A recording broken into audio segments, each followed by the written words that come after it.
रहमतुल्लाहि व बरकातुहू। आज हम मदरसे दारुत तौहीद के तलबा आलिमियत की इब्तिदाई क्लास से मिल कर के गुस्ल मैयत, तजहीज़ व तकफीन और नमाज जनाजा का तरीक़ा आप हज़रात के सामने पेश करना चाहते हैं। शरई नुक्ते नज़र से किसी मुसलमान भाई के इंतकाल पर इसको गुस्ल देना, तजहीज़ व तकफीन करना और नमाज जनाजा पढ़ना यह फ़र्ज़ किफ़ाया है। यानी अगर सारे मुसलमान लोग नहीं करेंगे तो सबको गुनाह होगा, अगर कुछ लोग करते हैं तो सारे लोग गुनाह से बच जाएंगे। करने वालों को सवाब मिलेगा, नहीं करने वालों को कोई गुनाह नहीं होगा। हमारे मुआशरे में आम तौर से किसी मुसलमान भाई के इंतकाल पर इसको गुस्ल देना, कफन पहनाना और नमाज जनाजा पढ़ना, कुछ ही लोग ऐसे हैं जो ये जानते हैं। ये जब भी इस किस्म का वाक़या आपके घर में पेश आए, वाक़या पेश आना यकीनी बात है, इसलिए हम सब मुसलमानों को इस तरफ तवज्जो करनी चाहिए और हम सबको गुस्ल दिलाने का तरीक़ा, कफन पहनाने का तरीक़ा और नमाज जनाजा का तरीक़ा सीखना चाहिए ताकि हमको किसी किस्म की कोई परेशानी ना हो।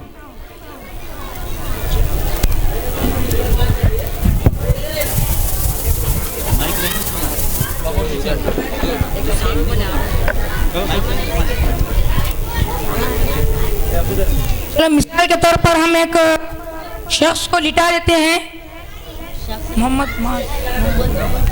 मोहम्मद माज अब्दुल जब्बार को।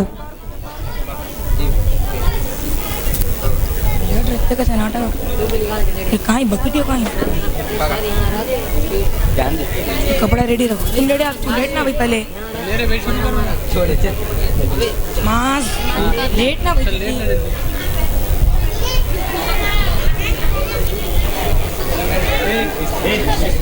तो सबसे पहले हम मिसाल के तौर पर इस शख्स की वफात हो चुकी है, हम सबसे पहले इसकी आंखें बंद कर देंगे।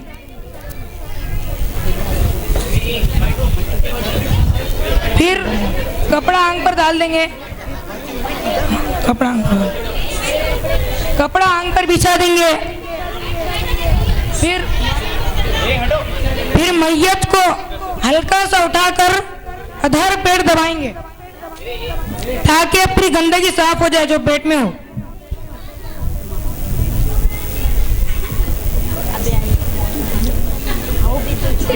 आराम से दबाएं।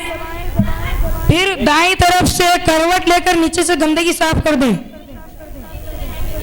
दाएं तरफ से। पहले गंदगी साफ कर देंगे।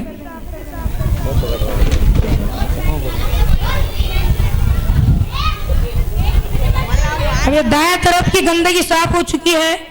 अब हम बाएं तरफ से करवट लेकर इनकी बाएं तरफ से गंदगी साफ कर देंगे। तू वहाँ खड़े रहे, तू थोड़ा दूर, हाँ हिसाब से। अब हमें मैयत को अच्छी तरीके से गुस्ल दिलाना है। सबसे पहले हम इसके एक हथेली को धो लेंगे, दाएं तरफ के हाथ की।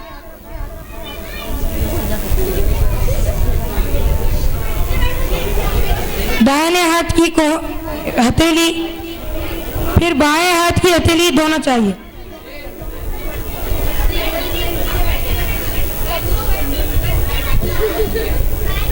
फिर इसके बाद मुंह में कुल्ली करेंगे। हम जैसे कुल्ली करते हैं वैसे नहीं, खाली मुंह पर उंगली फिरा दिए काफी है। फिर अच्छी तरीके से नाक झाड़ देंगे। फिर पेशानी को 3 बार ऊपर से मलेंगे अच्छी तरीके से।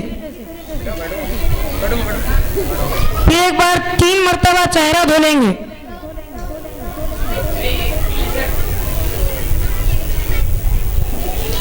तीन मरतबा चेहरा धो लेने के बाद दायां हाथ कोहनियों समेत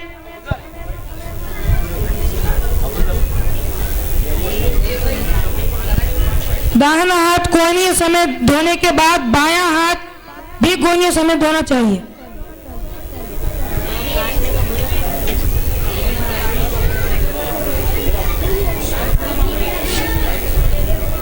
बायां हाथ कोहनियों समेत धोने के बाद अच्छी तरीके से सर का मसाज करवानी, सर का मसा और कानों का मसा।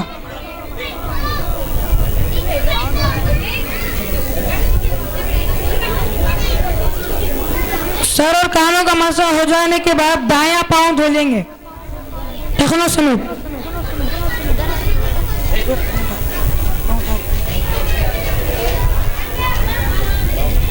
दायां पांव धो लेने के बाद बायां पांव धो लेंगे टखनों समेत।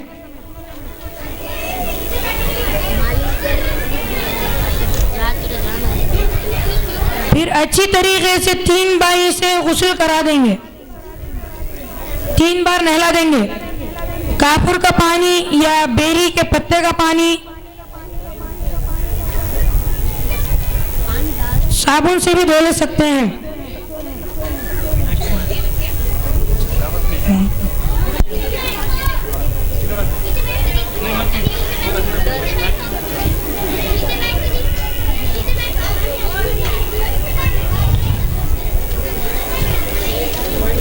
दायां पैर धो लेने के बाद बाएं तरफ से बायां पैर धो लेंगे।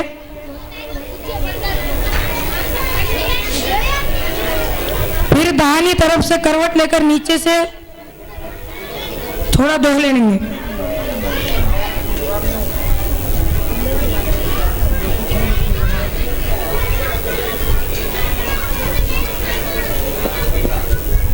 दाहिनी तरफ से धो लेने के बाद बाईं तरफ से नीचे से थोड़ा धो लेंगे।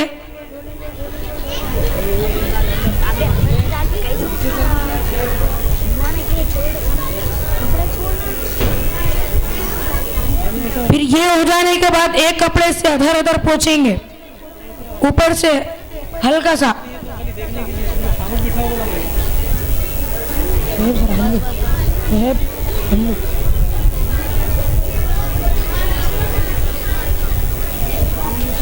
कमर तक हो जाने के बाद दायां पैर फिर बायां पैर, उससे पहले दोनों हाथ। ये हो जाने के बाद अब वो जो नया कपड़ा है उसे बिछाकर नीचे का कपड़ा खींच लेंगे।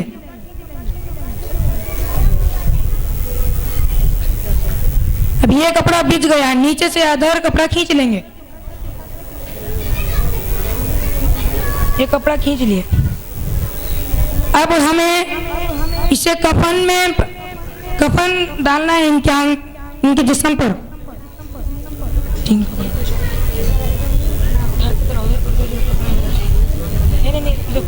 इधर कफन बेटा बैठो, तुम लोग नीचे बैठो।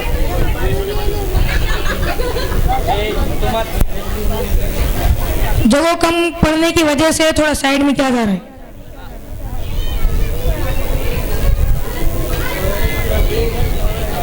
बेटा नीचे बैठो, तुम नीचे बैठो।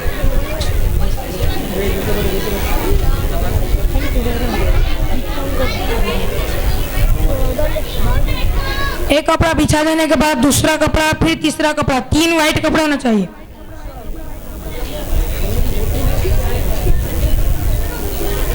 तीन वाइट कपड़ों को बिछा देंगे।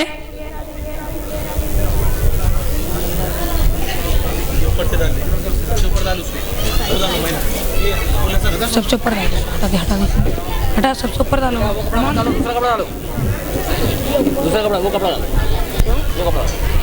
बोले बात सुन रहे हैं तुम, पूरा डाल के ऐसे ही वाइट 3 कपड़े डाल देंगे, एक के ऊपर एक।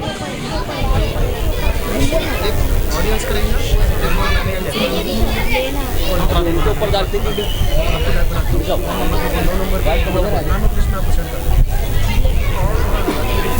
बेटा, नीचे नीचे बैठो, नीचे बैठो। तीसरा कपड़ा डाल दिए बाद मैयत को आराम से उठाकर कफन के बीच में लिटा दें, दरमियान में। अल्लाहु अकबर, ला इलाहा इल्लल्लाह मुहम्मदुर रसूलुल्लाह, ला इलाहा इल्लल्लाह मुहम्मदुर रसूलुल्लाह, ला इलाहा इल्लल्लाह मुहम्मदुर रसूलुल्लाह।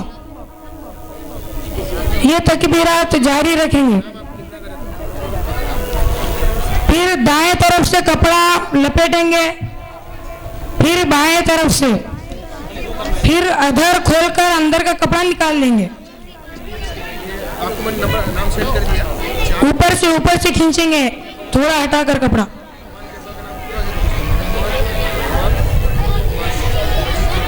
आराम से ए बेटा नीचे बैठो तुम लोग, हाँ, उठ रहे तुम, थोड़ा नीचे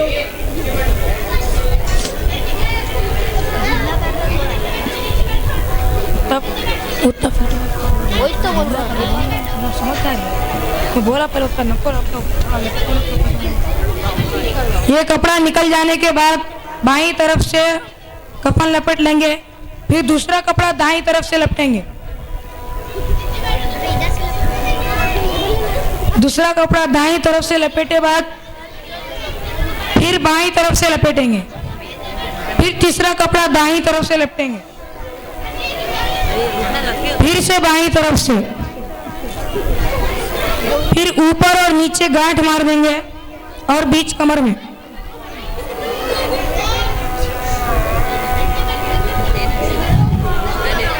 मैयत को कुछ सांस लेने में तकलीफ होने की वजह से उनका कुछ चेहरा खोला जा रहा है।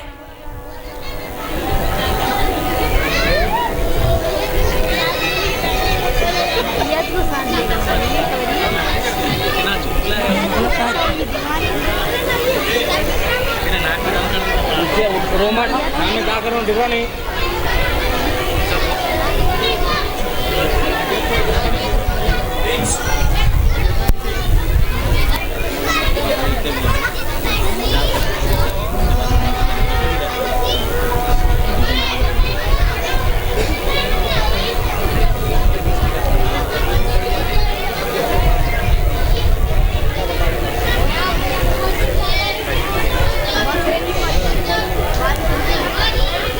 कफन लपेट लेने के बाद इनकी नमाज पढ़ाए जाने का तरीका बता देंगे। सबसे पहले सूरह फातिहा पढ़ेंगे, उसमें 4 तकबीर होनी चाहिए। सूरह फातिहा के बाद सूरह कोई दूसरी सूरत या भी सूरह इखलास पढ़ ले सकते हैं। फिर उसके बाद एक तकबीर अल्लाहु अकबर, फिर दरूद शरीफ पढ़ लें, फिर से एक तकबीर अल्लाहु अकबर पढ़ें, फिर नमाज जनाजा की मसनून दुआ पढ़े, अल्लाहुम्मा इग़फिर लि हय्यिना व मय्यितिना व शाहिदिना व गाइबिना व सगीरिना व कबीरिना व ज़करिना व उन्साना अल्लाहुम्मा मन अहयैतहु मिन्ना। उसके बाद फिर से एक तकबीर पढ़कर सलाम फेर लेंगे।